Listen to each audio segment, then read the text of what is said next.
Hello, everyone. Welcome to Toxi English Podcast. I am Sarah. Hello, everyone, and welcome back to our podcast. I'm David. And I'm Sarah. Today's episode is very special because we're talking about something that almost every English learner struggles with. Yes, time management, or more specifically, how to manage your time while learning English, especially when life is busy. Exactly. Many learners say, I don't have time to learn English, but the real problem is often how they use their time, not how much time they have. That's such an important point. And just to let our listeners know, this episode is designed for English learners, so we'll speak clearly, explain ideas carefully, and give very practical examples. Yes, think of this podcast as both English practice and a life improvement lesson at the same time. Sarah, let me start with a simple question. Why do you think time management is so important when learning English? Because learning English is not something you do once. It's a long-term process. If you don't manage your time well, you stop, forget, and lose motivation. I agree.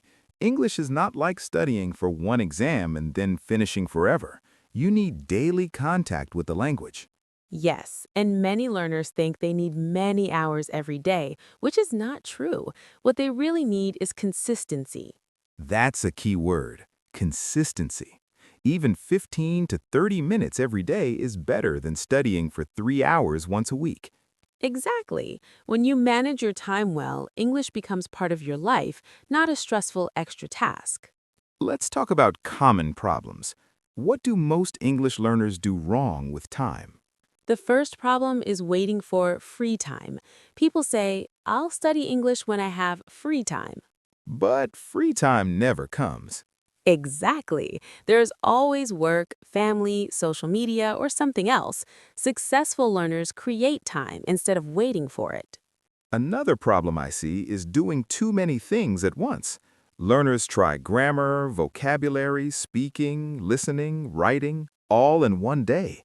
Yes, and then they feel tired and confused. Time management is also about focus, not just schedules. That's very important for English learning. Focused practice gives better results than doing everything with no plan. Let's talk about mindset. This is very important. Definitely. Your mindset decides how you use your time. Many learners say, I'm too busy to learn English, but a better mindset is, English is part of my daily life. Yes, when English becomes part of your routine, it doesn't feel like extra work. For example, instead of listening to music in your native language, you listen to English podcasts. Or instead of watching random videos, you watch English YouTube channels. This way, you are not adding more time, you are replacing activities. That's smart time management. Now let's talk about goals. Why are goals important for managing time? Because without goals, you don't know what to do today. Goals give direction. But goals must be clear and realistic. Yes, saying, I want to be fluent is too general.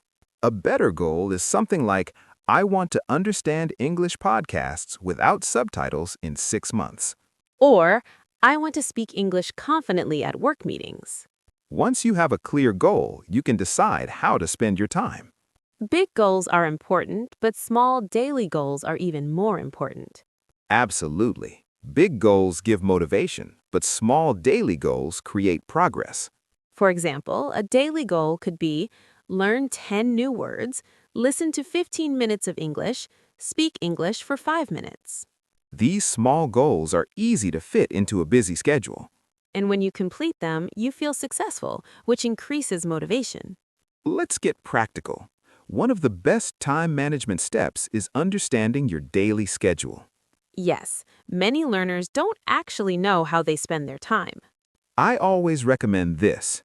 For 1 or 2 days, write down everything you do. Including phone time, social media, TV, everything. When learners do this, they're often surprised. They realize they actually have small time pockets. Like 10 minutes in the morning, 15 minutes during lunch, 20 minutes before sleep.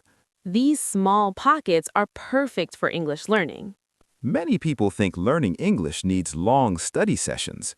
but short sessions can be very powerful. Yes, short, focused sessions are easier to manage and easier to repeat every day. For example, morning, 10 minutes vocabulary, afternoon, 10 minutes listening, evening, 10 minutes speaking or reading. That's only 30 minutes total, but spread across the day. And it feels much easier than one long session. Time management becomes easy when English is a habit. Yes, habits don't need motivation every day. For example, if you always drink coffee in the morning, you can listen to English while drinking coffee. Or if you walk or travel to work, you listen to English during that time. Link English learning to something you already do. That's one of the most powerful strategies. So, to summarize part 1, time management is essential for learning English. Consistency is more important than long study hours. Mindset and habits matter. Clear goals help you use your time better. In the next part, we'll talk about daily routines, time blocking, and how to organize your English learning week.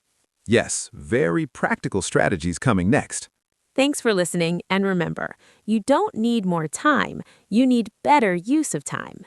See you in part 2.